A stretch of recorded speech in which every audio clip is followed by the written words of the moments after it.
Hello, everyone, and welcome to Console Corner. I'm your host, Blue. Oh, man, the conversation that I just had on Twitter just amazes me. People can tell me that I can't be an analyst because I don't play on a team. I can't have an opinion because I don't play on a team.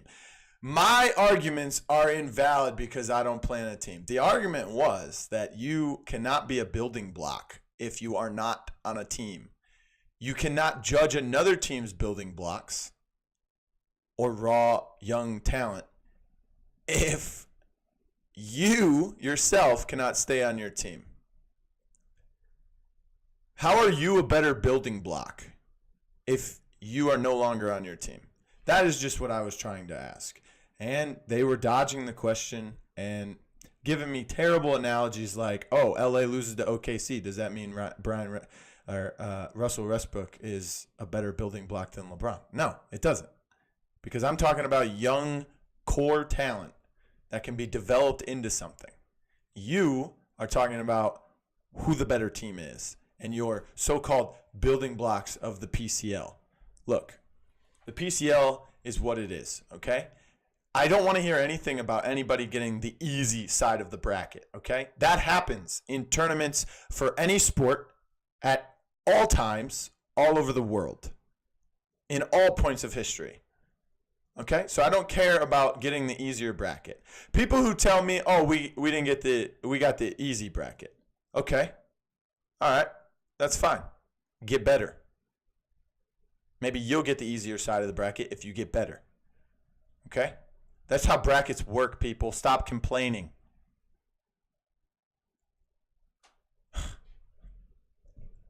Moving on, let's go into PCL Week 2 recap real quick.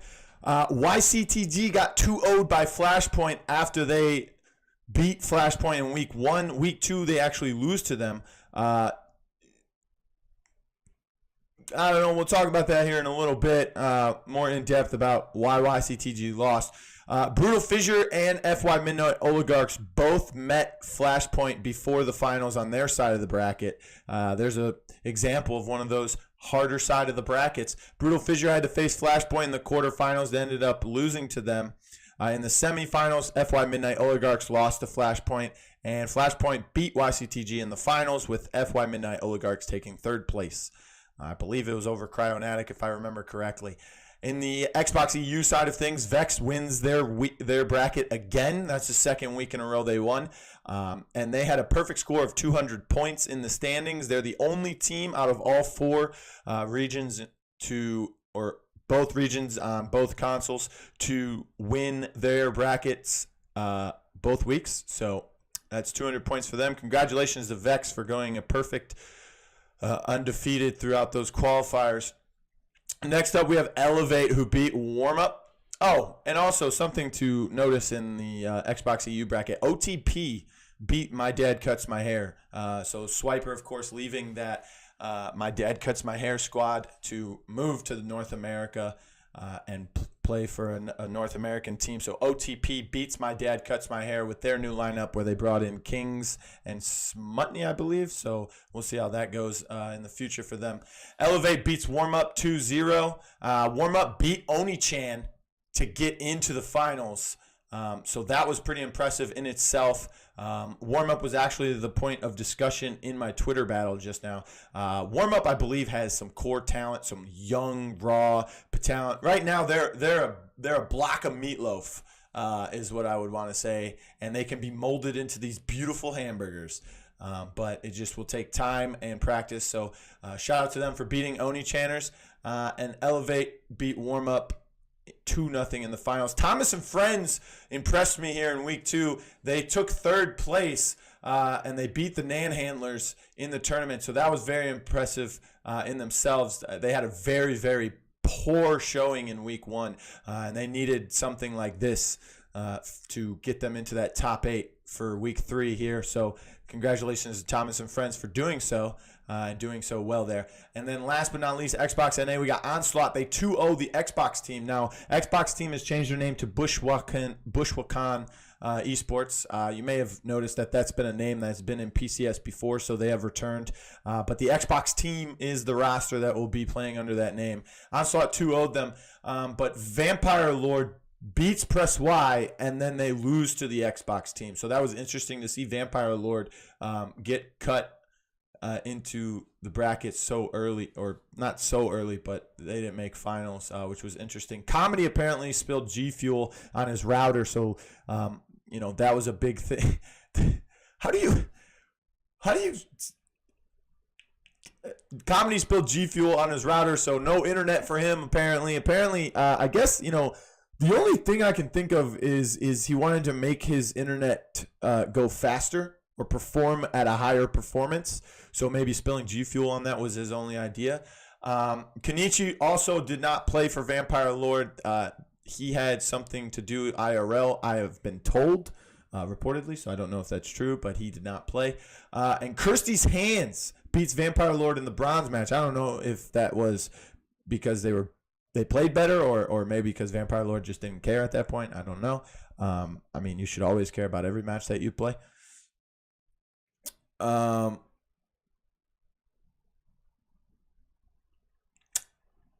So Kirsty's Hands takes third this week, which I think is the second week in a row they took third place. They have a strong core lineup there with GC2MT, I think is his name.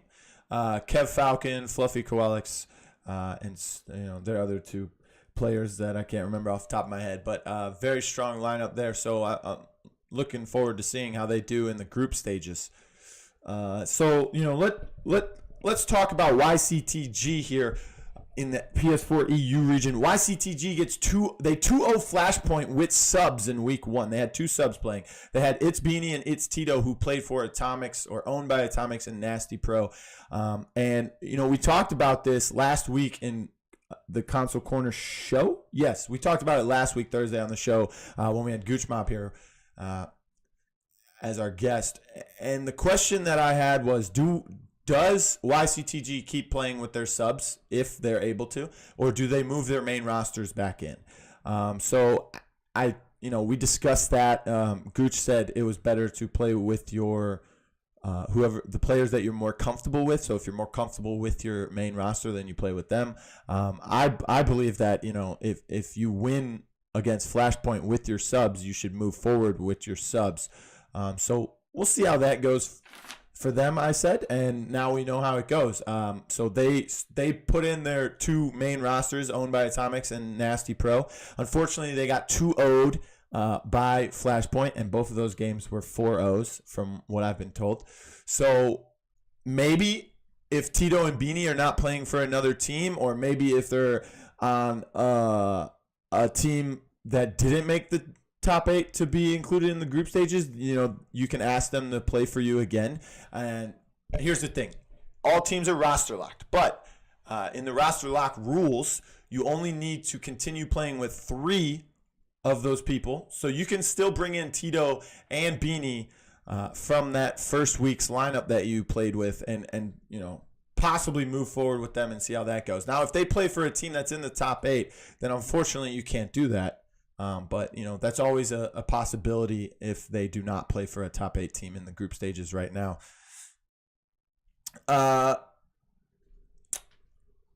So that always goes to say, is your sub roster better than your main roster? Maybe it was a good week for you guys. Maybe, I don't know. It depends on how you guys click together. All right, let's move on to our next topic here. QT Shu.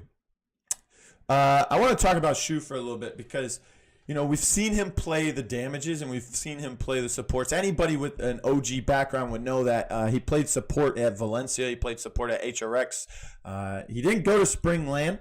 He went to Summer LAN and he played damage. I believe he played damage. No. Spring LAN he played for Elevate on Xbox. And he was playing the support role.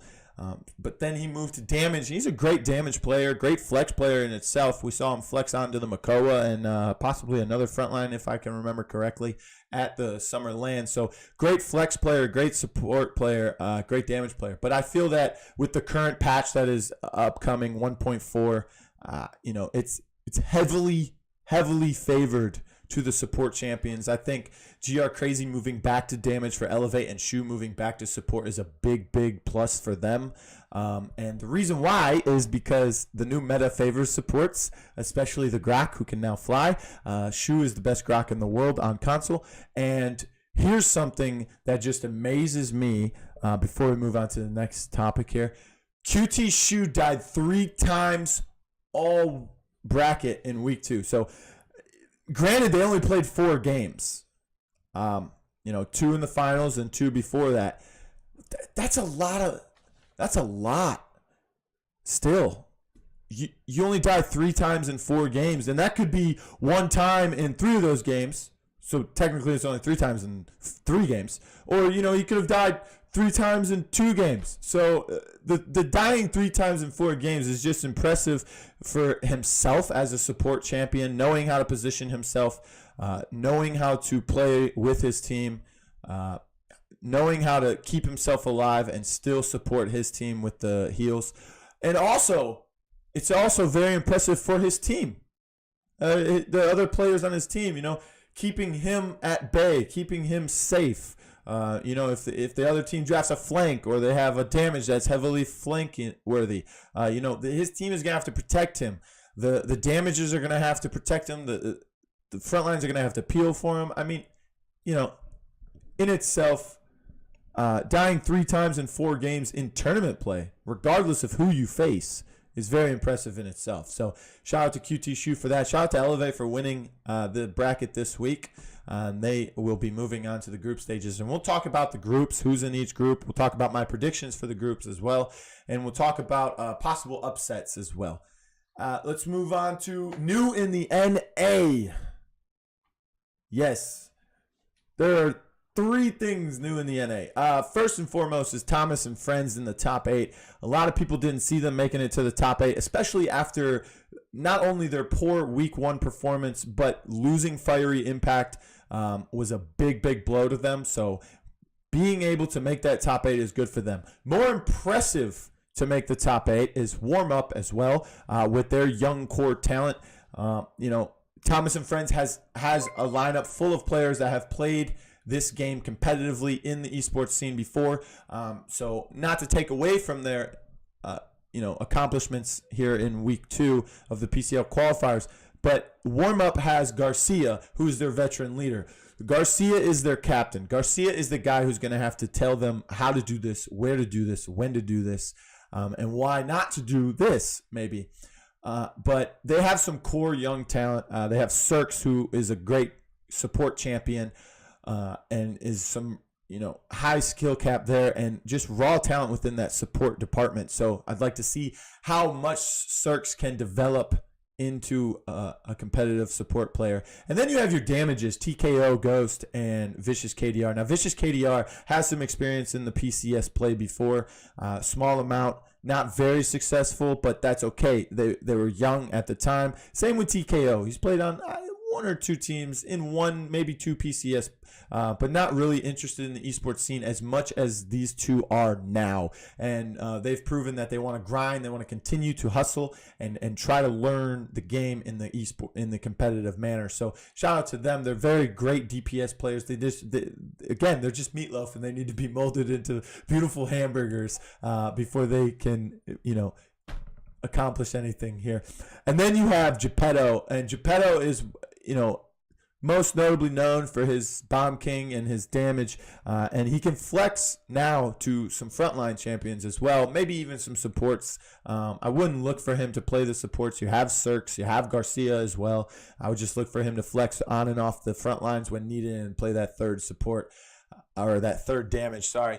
And I think that Geppetto has become a better flex player in his mechanics and game sense than he has been before. So I just think with this, it's a young team, it's a young lineup, excluding Garcia, but Garcia can help lead them and help them to become what they potentially can be in the league, if they make the league as well. And then you have Paladins Misfits. Now, Paladins Misfits has a lineup full of guys that I've never heard before or even seen in the game before. I don't know if they've transferred from Xbox. I don't know if they transferred from PC. I don't even know if they've played on the Nintendo Switch before this. But they make it into the top 8, which is surprising enough because they're a young team, newly formed roster, a couple of new names that I've never seen before. So I'm excited to see how well Paladins Misfits does. I think they're in the easier of the two groups in the PS4 NA region. So I'm looking forward to seeing how they fare against some top 8 teams without having to play those bottom tier teams like you would in the early stages of a bracket. And then last but not least, Swiper the One. I know we've been talking about him for weeks now, but he is in NA. You know, last week we reported that he was moving to the North America. No one really believed it or me when I said it. I told them I seen his boarding pass picture, and that the authenticity of it, or the realism of it was real, and this was happening. Well, it has happened. He moved to North America. He's currently living in Chicago with family members of his own, and he is playing now for Onii-Chaners. And we'll talk about this in a little bit, but he had to run off of mobile hotspot in the tournament, so that was interesting. He went 20-9 on Zen using mobile hotspot, so I can only imagine what he can do with real internet here in the States. Congratulations to Swiper from transitioning to North America. I know it's going to be hard for you, the language barrier with the lingo and stuff like that, and the cultural difference. But you've been here before a few times, so I'm here for you if you have questions about anything. Maybe I'll come to Chicago and hang out with you. It doesn't have to be a LAN. But shout out to Swiper for making it to North America. He's playing for a North American team now, so it should be interesting to see how he fares here in the NA region compared to always dominating the EU region with his past teams. Let's move on to the upsets now. Warm up had some big upsets here this week. They beat Onii-Chaners and they played against Elevate. They didn't really beat Elevate. They beat Paladins Misfits too. So that's a young team versus a young team. So that was interesting to see in itself. OTP, I believe, was a big upset this week. They upset My Dad Cuts My Hair. OTP made it to the finals against Vex. Granted, they got 2-0'd, but just getting to play Vex in those two games should be a confident booster in itself, making it to the finals over a team that took a map off of Vex the week before, even if they made a roster change or two. So that in itself is very, very accomplishing for them. And then you have Vamp Higher Lord 2 times. They upset Press Y, which they wouldn't really call it an upset. They beat them in week 1, so they beat them again in week 2. But this time, Vampire Lord lost to who was it? They lost the Xbox team, or Bushwakan. They lost the Xbox team, and then they lose to Kirsty's Hands in the 3rd place match. Granted, you don't have OG Comedy or Kenichi, so I'm not even sure who they used as subs. So it will be interesting to see how they do if Comedy can fix his router or get a new one in time for the group stages here in week 3, or if he already has one. And if Kenichi will be available to play this week. So it'll be interesting to see how Vampire Lord fares this week. And shout out to Kirsty's Hands. They're playing fairly well. Let's look at the groups here.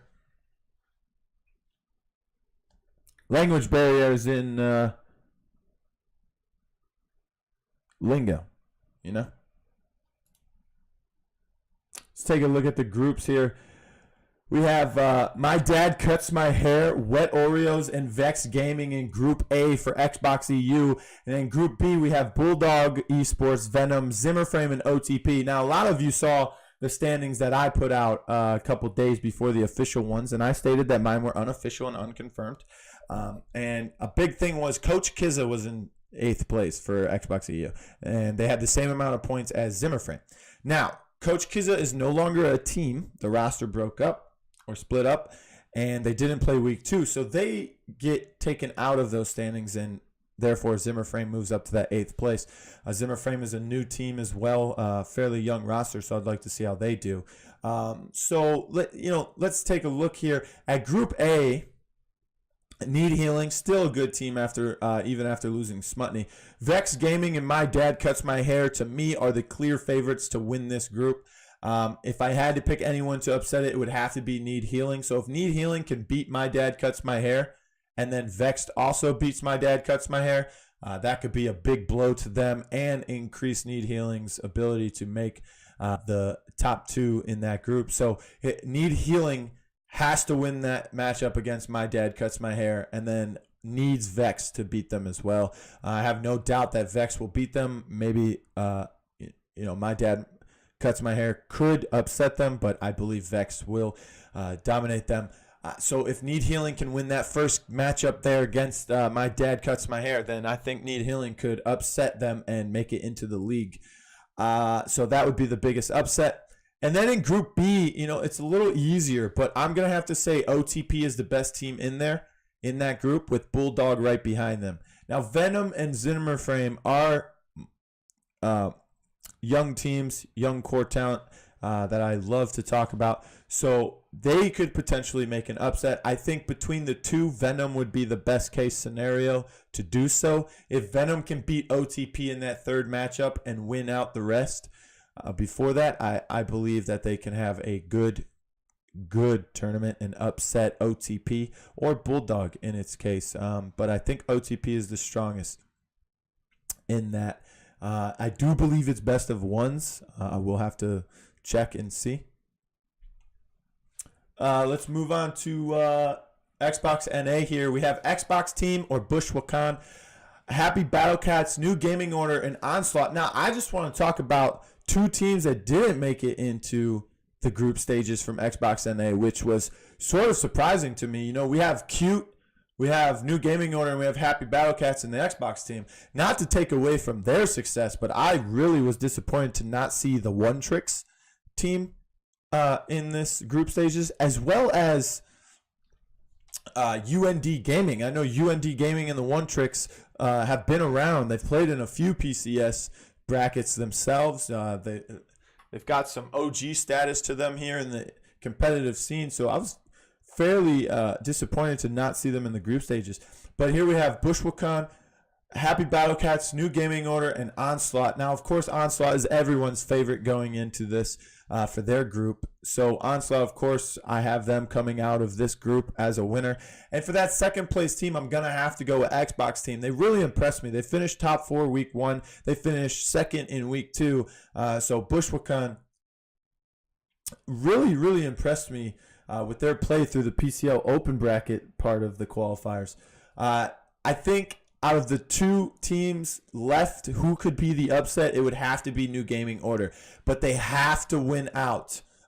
They can lose to Onslaught and finish the rest of their games as wins, but they have to beat the Bushwakan team if they want a chance at this. So apparently it's best of 3 in group stages, so we'll see if that's good. In Group B, I think this is the harder group. This obviously has 3 of the top 5 teams, if not 4, top 4 teams in the Xbox NA region. We have Kirsty's Hands, Press Y, Cute, and Vampire Lord. So this was really hard for me to call. But I'm going to have to go with Vampire Lord. If Comedy and Kenichi show up to play this weekend, I believe that Vampire Lord could be the #1 team in Group B. Cute, Press Y, and Kirsty's Hands. I believe Cute is a decent team. I've looked at their lineup. I've studied how their matches have gone in the past 2 qualifiers. They made top 8, so shout out to them for that. But I believe Press Y and Kirsty's Hands are much better teams than Cute at this moment. Now, Kirsty's Hands I have above Press Y coming out of this group.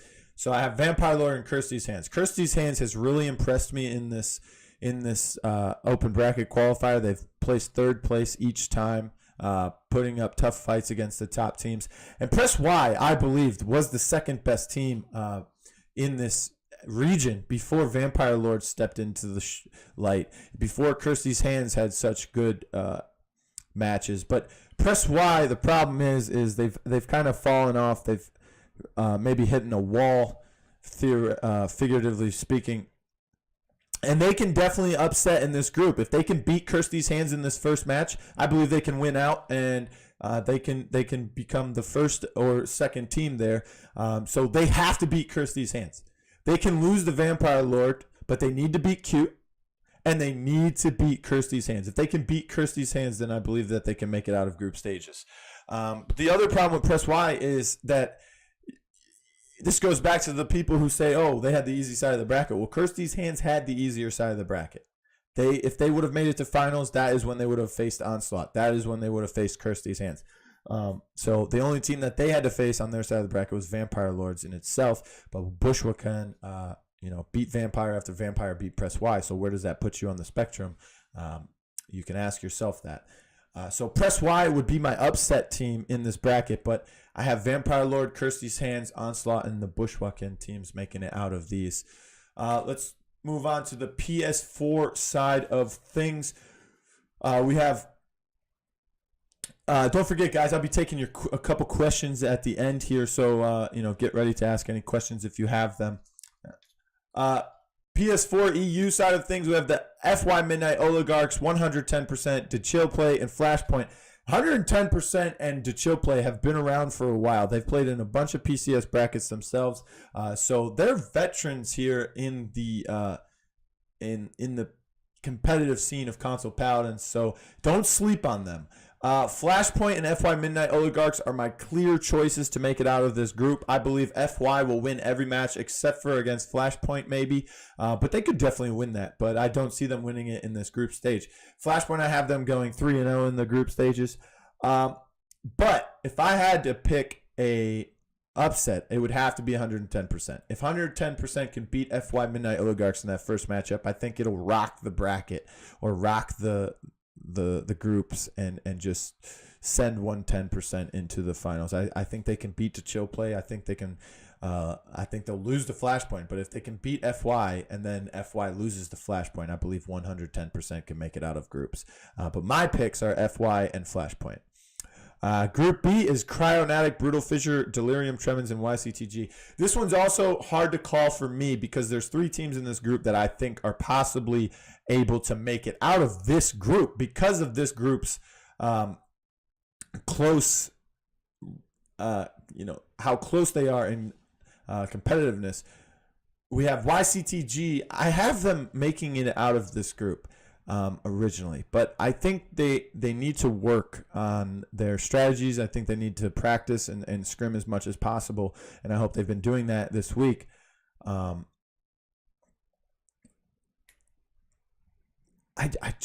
don't know. I mean, they're the number 2 team in the standings, but they didn't have a really good showing with their main roster, so I'm feeling tempted not to pick them. So, of course, I have Brutal Fissure making it out of the group stages. I think they had a tough bracket. They had to face Flashpoint in the quarterfinals both weeks. And, yes, losing ITEEK was a big blow to them. But I think with Cultra, I think there's Cultra and Sir Benji, I think those two are still a core duo for that team. So I think they'll make it out of group stages. I'm fairly confident in that. And Cryonatic is still a good team too. So if I have to pick 2 teams to make it out of this, I would pick Cryonatic and Brutal Fissure. My upset would be YCTG. If YCTG can beat Brutal Fissure or Cryonatic, or maybe even both, then of course they'll make it out of group stages. The easier matchup there would be YCTG versus Brutal Fissure, or I'm sorry, Cryonatic. Cryonatic, D-Jog, Max team, fairly good team. Of course, they were DQ'd in week 1 for some miscommunication and Discord problems with the admins. We won't talk anymore about that, but I wish everyone luck this weekend as well. Moving on to PS4NA, this was the hardest region to call, especially Group A. And I will explain to you why.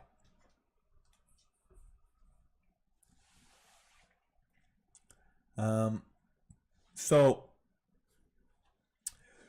I don't know. I just feel like this is a very tough one to call. But here we go. Warm up, Despacito 2, the Nan Handlers, and Elevate. Now, Despacito 2 did not play in week 2 of the qualifiers, and they still made it here in the top 4, I believe. Oh, no, they came in fifth seed. So, it'll be interesting to see who comes out of this group. Now, I have Elevate, of course. I think everyone else does too. Elevate is coming out of this group as the number 1 team, and I believe that Warm Up will be the number 2 team. And my biggest upset would be Despacito 2 making it out of this group. If Despacito 2 can beat Warm Up and the Nanhandlers, then of course they can still lose to Elevate and make it out of the group stages. If there isn't a tiebreaker situation needed, but I don't think that'll be needed with Elevate in the bracket. But who knows? Warm Up has played Elevate before. I think Despacito 2 has played Elevate before as well. I think Warm Up again has that core young talent that you can perceive as building blocks and build off of that. The Nanhandlers has not had a consistent roster for the 2 weeks of qualifiers, and apparently Roman Rulers, who was the main guy talking them up and calling the shots there, is no longer on their team as well. We all know Jordan left to focus on school, so we'll see how the Nanhandlers fare. This is the toughest group out of all the regions and all the consoles, not because they're the best teams out of all of them, but because they're so closely matched together skill-wise. So I have Warm Up making it out over the Nanhandlers and over Despacito 2. I think Despacito 2 is a better team than the Nanhandlers, and I think that they can upset this group stage, but I don't think Despacito can, or they will. I'm sorry. They can, but I don't think they will. So I have Elevate and Warm Up coming out of that group. And then Group B, we have Thomas and Friends, Paladins, Misfits, The Third Leg, and Onii-Chaners. Now, of course, my 2 clear favorites are Onii-Chaners and Thomas and Friends coming out of this group in that order. But, however, I believe Paladins, Misfits could be the upset here. Third Leg could be as well. Third Leg and Paladins, Misfits, I would classify them as equal. Now, Paladins, Misfits is a bunch of new guys, or new players, young talent right there. No one's heard of them, so no one's really been able to prepare for them as well. But the Third Leg has been around for a while. That's El Rubius Furby, TFT Store, LGMZ Gamer, the Kita, and I forget their 5th name off the top of my head. I don't have my rosters open. But they've been around in the PCS for a while. They've played together for a while. So it'll be interesting to see how they do. So let's see which one of those 2 can shake up the bracket. But I think Thomas and Friends and Onii-Chaners are the clear winners there. So, yeah. And again, I'll take any questions. If anyone has any questions or anything anybody wants to ask, anything, feel free to. Go ahead. Hop on in. Let's see how you do. I just named the MKS roster. Oh, Third Leg is Ned, Lark, Peacekeeper, and Ball and Barry. Yes. I totally forgot about that. Sorry. You know what it was? Is because I had them... Oh, I know what happened. In my Google Sheets, I was writing the rosters, and I clicked a shortcut that I didn't mean to click, and it switched cells or columns, so it switched their names. I was trying to color code it. Didn't really work out well. So, I'm sorry. Yes. Nedslark, Peacekeeper, Ball and Berry, Slither. Who's their 5th again? I mean, that's a better lineup than MKS regardless. So, we'll see how the Third Leg fares. I still think Thomas and Friends and Onii-Chaners are coming out of that group, especially with Onii-Chaners having Swiper. If he can get real internet by this weekend, I think they'll be a force to be reckoned with.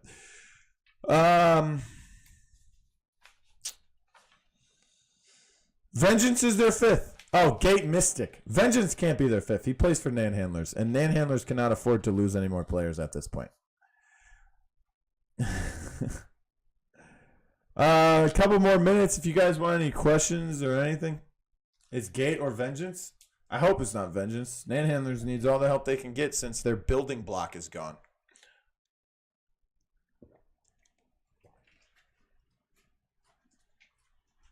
Yeah, real internet. Swiper had 286 kilobytes per second.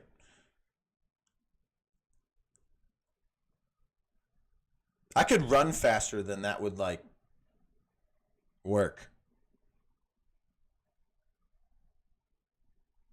Well, I don't know if he didn't play for Nanhandlers, but he was on paper for them. Who's trying to be my teammate? Everyone's retiring. Who's the building block? So your boy over here. I don't really like to call out names, but big talker on your team. Apparently, he's no longer on the team. All right, well, that's all we have for the show today. I'll try to get it on YouTube as fast as possible. I think it's going to rain, so that might speed that process up. I have softball today, and it's playoffs, so let's see how that goes. But, yeah. Excuse me. No questions? What's happening with Swiper? He's playing for Onii-Chaners. He lives in Chicago, and he plays on a North American Console Paladins team now. That's what's happening with Swiper. He needs to get actual internet. He played on mobile hotspot, so he went 20-9 on Zen in mobile hotspot.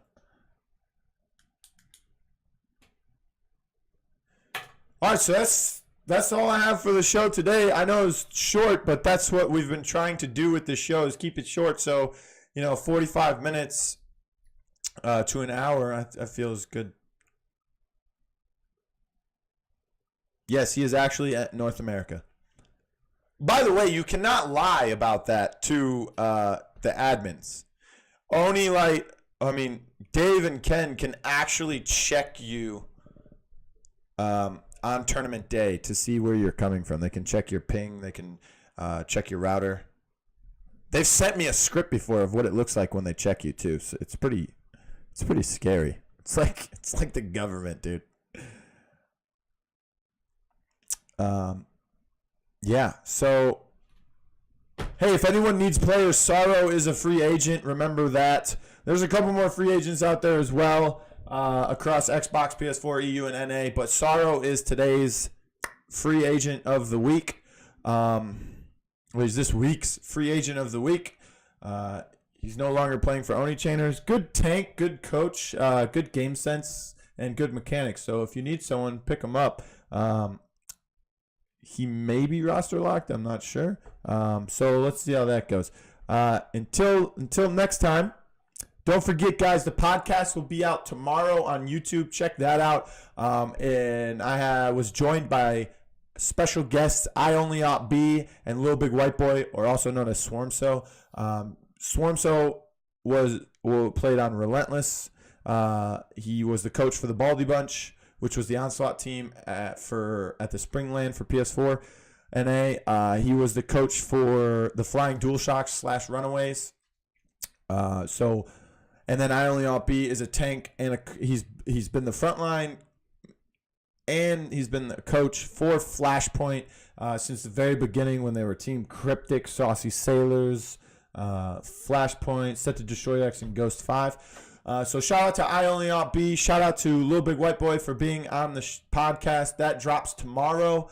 Power rankings are up. They've been up all week. So if you haven't checked those out, check those out. And I have a YouTube URL now. So with the name change, by the way. Oh, yes. So I changed my name, everyone, and have been rebranding myself because I want to work in esports. Obviously, the goal in the next few months here is to be the Console Paladins analyst at HRX on the analyst desk. I want to get on the analyst desk. I hope that you guys want me to be on the desk rather than them having a PC guy who can contribute 10% instead of, or maybe they contribute like 60%. They know the game, they know the meta, but they don't really know the console meta. They don't really know the console players. They don't know the in-depth knowledge that I have tried to acquire. They don't know the history, the teams, the players, all of that. So I hope that you guys can support me trying to get to be that analyst at HRX for Console Paladins. I feel like that would be a big boost to our community as well. So that is why I changed my name. I need to look more mature. I need to look more professional. My name cannot be Blue Ball anymore. You guys can still call me Blue Ball, in chat, in the game, online. That's fine if you still call me Blue Ball. It just means you knew me when I first started gaming, when I first started playing Paladins. It means, you've known me for a long time. You're an OG. That's fine if you still call me Blue Ball. But my name moving forward will be just Blue. So all social media and YouTube is realBluTV. So I want to thank everyone who's helped me in this transition to becoming blue instead of blue ball. And I'm looking forward to creating the same great content and even more content. So I was talking to one of my friends yesterday, an IRL friend who's going to be helping me with some of the editing. So every Monday will be the power rankings video. Every Wednesday will be, or every Thursday will be the live show, like right now. Every Friday will be the podcast. And then we're looking to do Tuesdays are, like in-depth coverage or player interviews. We put up a video where we interview a player, or we talk about the history of a team, or we interview an entire team. It's something like a little 5-minute documentary video about a team or a player. And Wednesdays will be the day that I upload videos about cards in the game or champions, strategies, positioning videos, play style videos, educational videos for those wanting to learn or increase their gameplay or game sense, as well as top 5 plays. The top 5 plays videos will be returning. So I'm going to create a Google form where you can submit it with your link or your video, and then I'll be able to take it right from there, and we'll be able to put it inside the top 5 plays montage, and we'll bring back the top 5 console Paladins plays. So looking forward to bringing you all of this content under the name Blue as well.